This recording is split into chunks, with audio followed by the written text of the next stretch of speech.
दोस्तों, अनजाने स्थान और रहस्य, ये दो ऐसे शब्द हैं जिनका नाम सुनते ही लोगों के दिमाग की नसें तिलमिलाने लगती हैं। ऐसी कोई भी बात लोगों को गौर से सुनने में मदद करती है। इनके जरिए हम डरते हैं, देखने को उतारू होते हैं। यही नहीं, आपने फिल्मों में भी खूब देखा होगा कि कैसे डरावनी भूतासनी से लोग डर जाते हैं। वे जंगलों में, इमारतों में और न जाने कहाँ कहाँ अपनी जान बचाने का प्रयास या फिर ऊपरी चक्कर को खत्म करने के लिए भागदौड़ करते दिखाई देते हैं। लेकिन क्या ये सब सच होता है? क्या लोग वाकई में अकेले किलों में जाने से डरते हैं? क्या अमुक्त आत्माएं पुराने स्थानों में बसेरा बनाकर रहती हैं?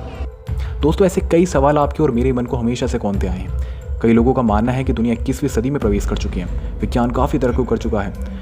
मगर जहाँ तक अंधविश्वास की बात है, वो अपनी जगह पर काम कर रहा है। दुनिया के लगभग सभी देशों में पुरानी राग अपनी जड़ फैलाए हुए हैं। भारत के परिप्रेक्ष्य में भी यह बात लागू होती है। यहाँ के लोग आज भी भूत प्रेत जान आदि को मानते हैं दोस्तों, और ऐसे ही लोग ऐसी कहानियों को बड़े चाव से सुनते हैं। सोचिए, अगर वाक्य में ये कहानी हकीकत बनकर सामने आ जाए तो क्या होगा। जाहिर सी बात है, ऐसा सोचकर कठोर से कठोर व्यक्ति भी कांपने लगता है। इतना ही नहीं, कुछ जानकार मानते हैं कि भारत में ऐसी कई इमारतें हैं जो भूत प्रेत या भटकती आत्माओं के कारण सुर्खियों में रही हैं।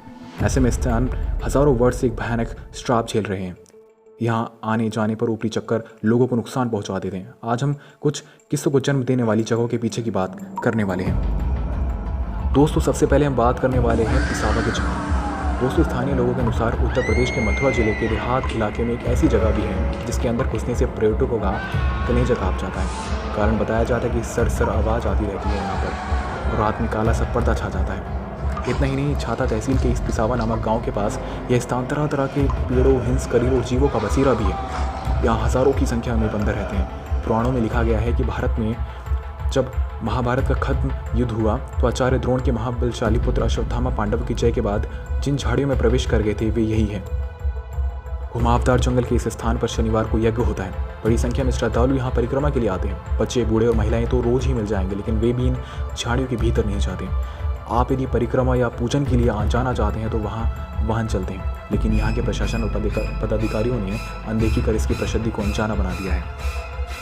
दोस्तों, मान्यता है कि पिसावा के पास झाड़ी वाले बाबा जंगल से कोई लकड़ी लेकर बेच नहीं सकता, घर नहीं ले जा सकता। ये बात यहाँ का हर व्यक्ति जानता है। यदि भूलवश कोई ले जाने की कोशिश भी करता है तो उसका बुरा होता है। एक ग्रामीण ने बताया कि एक बार एक घमंडी दमक यहाँ से पेड़ को काट कर बेचने चला था। इसके पशु मर गए और वृक्ष काटने वाले आदमी की नाक से खून आने लगा, और तभी से ये बात पुष्ट हो गई कि यहाँ से कोई भी लकड़ी को नहीं ले जा सकता। हाँ, यदि आप आस्था कार्य जैसे पुण्य प्रसादी और भंडारा करते हैं तो और भला ही होगा यहाँ की लकड़ियाँ लेकर। दोस्तों, अगली डरावनी जगह है अग्रसेन की बावड़ी, कनॉट प्लेस, दिल्ली।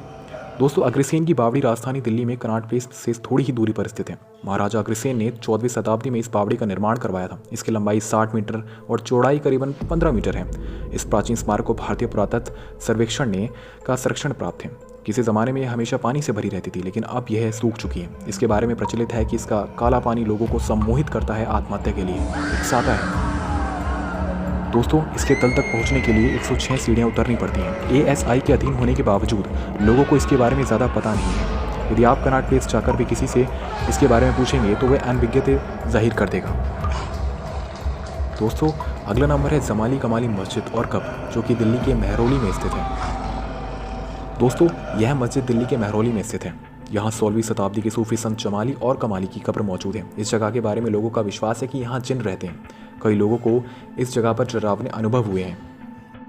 दोस्तों, सूफी संत जमाली लोधी हुकूमत के राजकवि थे। इसके बाद बाबर और उनके बेटे हुमायूं के राज तक जमाली को काफ़ी तवज्जो दी गई। माना जाता है कि जमाली के मकबरे का निर्माण हुमायूं के राज के दौरान पूरा किया गया। मकबरे में 2 संगमरमर की कब्र हैं, एक जमाली की और दूसरी कमाली की। जमाली और कमाली का मस्जिद निर्माण करीबन 1528 से 29 में किया गया। यह मस्जिद लाल पत्थर और संगमरमर से बनी हुई है। दोस्तों, अगली डरावनी जगह है भानगढ़ के किले की। भानगढ़ फोर्ट राजस्थान के अलवर जिले में स्थित है। यह भारत का टॉप मोस्ट हॉन्टेड प्लेस है। इसे आम बोलचाल की भाषा में भूतों का भानगढ़ कहा जाता है। इस बारे में रोचक कहानी है कि 16वीं शताब्दी में भानगढ़ का किला बसा था। 300 सालों तक भानगढ़ खूब फलता फूलता रहा। फिर यहाँ की एक सुंदर राजकुमारी रत्नावती पर काले जादू में महारत तांत्रिक सिंधु सेवड़ा आस्तक हो जाता है और वो राजकुमारी के वश करने के लिए जादू करता है, पर खुद ही उसका शिकार हो जाता है और मर जाता है। पर मरने से पहले भानगढ़ को बर्बादी का श्राप दिया जाता है और संयोग से उसके 1 महीने बाद ही पड़ोसी राज्य अजबगढ़ से लड़ाई में राजकुमारी सहित सारे भानगढ़ वासी मारे जाते हैं और भानगढ़ वीरान हो जाता है। तब से वीरान हुआ भानगढ़ आज तक वीरान है, और कहते हैं कि उस लड़ाई में मारे गए लोगों के भूत आज भी रात में भानगढ़ के किले में भटकते हैं। दोस्तों बताया तो ये तक जाता है कि तांत्रिक के श्राप के कारण इन सबकी आत्मा की मुक्ति आज तक नहीं हो पाई है। दोस्तों यह जगह अब पुरातत्व विभाग के अधीन है और उन्होंने सूर्यास्त के बाद इसके लिए में नहीं रुकने की सख्त हिदायत दे रखी है। सरकार ने भी पर्यटकों को यहाँ अंधेरा होने से पहले चले जाने की चेतावनी जारी कर रखी है। लोगों का मानना है कि आज भी उस तांत्रिक की आत्मा वहीं भटकती रहती है। तांत्रिक के श्राप के अनुसार वह स्थान कभी भी बस ही नहीं सकता।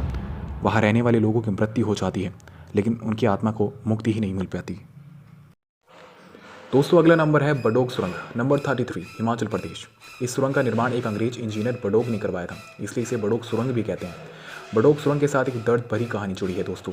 कहते हैं कि इस सुरंग को बनाने वाले इंचार्ज बडोग ने एक बड़ी भूल यह कर दी कि एक ही बार में दोनों ओर से सुरंग बनाने का कार्य शुरू कर दिया।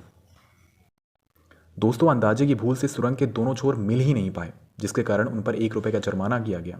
कहते हैं कि अपनी इस चूक की वजह से वे इतने दुखी हुए कि उन्होंने एक दिन अपने कुत्ते के साथ सैर पर जाते हुए स्वयं को गोली मारकर अपनी आत्महत्या कर ली। कहते हैं कि आज भी इसमें उस अंग्रेज इंजीनियर की रूह भटकती है।